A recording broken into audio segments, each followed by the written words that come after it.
نعم. Syekh Abdul Qadir bin Abdul Muttalib Al-Mandili dalam kitabnya Penawar Hati, Syekh salah seorang yang ahli dalam tasawuf,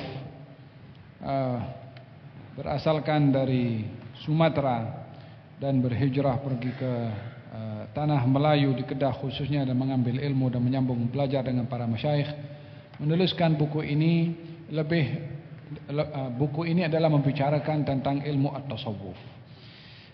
Di dalam kupasannya beliau mengatakan tentang menjaga anggota yang 7: mata, telinga, lidah, tangan, perut, kemaluan dan juga kaki. Pada bahagian 7 anggota ini yang masing-masing ada amalan yang dilakukan oleh setiap satu daripada 7, baik amal baiknya atau amal jahat atau maksiatnya. Dimulai dengan mata, untuk menjaga bagaimana kita beribadah kepada Allah dengan menggunakan mata. Beribadah kepada Allah Subhanahu wa taala dengan mata, memandang alam ini sebagai ciptaan Allah untuk kita beriman kepada Allah dan membesarkan Allah. Beribadah kepada Allah dengan mata, membaca ayat-ayat Al-Quranul Karim. Beribadah kepada Allah dengan mata, memandang orang dengan pandangan rahmah dan kasihan, hatta kepada orang-orang yang bermaksiat. Ini pada pandangan-pandangan pada ibadah menggunakan mata. Ada juga maksiat yang dilakukan oleh mata, bila memandang orang dengan pandangan yang hina, bila memandang aurat, bila memandang gambar-gambar yang ada dalam Facebook ataupun dalam kita punya handphone, daripada aurat-aurat ataupun hal-hal yang tak elok untuk dipandang, atau ia menyebabkan rosak atau kerasnya hati. Pada maksiat mata ini, Syekh ada menukilkan hadis Nabi Muhammad sallallahu alaihi wasallam, "An-nadharatu inna an-nadhara min mahasinil mar'a sahmun masmumun min sihami iblis."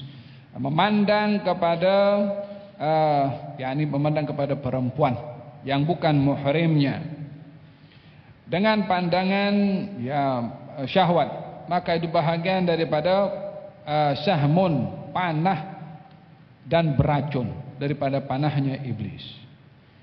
An-nadharatu sahmun min sihami iblisil marjum. Pandangan mata ini adalah bahagian daripada panahnya iblis yang direjam. Itu panah sudah cukup berbahaya karena datangnya daripada iblis. Tak cukup ia berbahaya karena datang daripada iblis, ianya beracun. Racun pada panah ini bukan racun yang mematikan tubuh badan, tapi ia mematikan hati. Sehingga mata ini kalau sudah terbiasa melihat kepada maksiat, dia akan menjadi sebati dengan maksiat. Sudah macam biasa, dah tak lagi merasa itu maksiat. Kehilangan rasa menilai kepada maksiat itu maksiat karena mata terbiasa, itu sudah kena racunnya panahnya iblis. Dan tidaklah racun ini mengenai kepada hati seseorang pada maksiatnya mata, melainkan akan berkurang pada dirinya nikmatnya taat yang digunakan oleh mata. Setiap kali kita merasa nyaman dengan mata melihat maksiat, akan semakin berkurang nikmatnya mata ketika berbuat taat. Dan itu adalah yang akan terjadi. Dan semakin kita banyak menggunakan mata untuk hal-hal yang taat dan seronok dengan hal-hal yang taat dengan mata, akan berkurang rasa selesa melihat kepada maksiat. Oleh sebab itu, kekhawatiran yang ada pada maksiat mata, tak merasa bersalah kalau bermaksiat dengan matanya. Itu problem, big problem. Faham dong? Oleh sebab itu, janganlah sampai mata ini sampai sudah macam kebal dengan maksiat. La astaghfir. Minta ampun pada ya Allah, aku tengok maksiat hari ini ya Allah. Ampun, maafkan ya Allah. Jangan hukum aku dengan keras mata ini sampai tak merasa kalau itu maksiat. Bukankah dalam hadis kalau kamu tengok benda mungkar maka hentikan kemungkaran dengan tangan kamu. Kalau kau tak mampu dengan lisan kamu, kalau kamu tak mampu dengan hati kamu, tetap itu kena merasa kalau itu maksiat hatta dengan hati.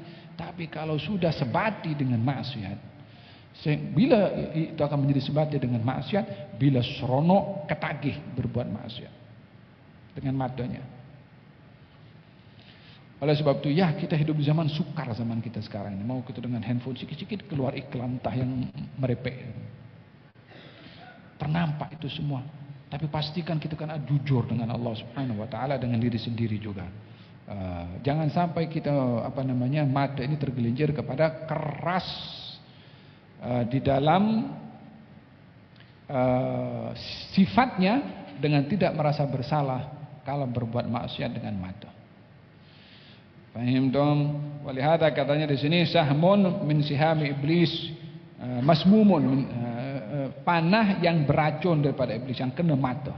Itu bukan panah, kalau panah biasa mungkin buta, tapi ini panah boleh mengeraskan kepada hati. Faman tarakaha, barang siapa menjaga matanya daripada melihat hal yang maksiat, maka akan diberikan oleh Allah Subhanahu wa taala manisnya ibadah yang dapat menggembirakannya. Tengok kan?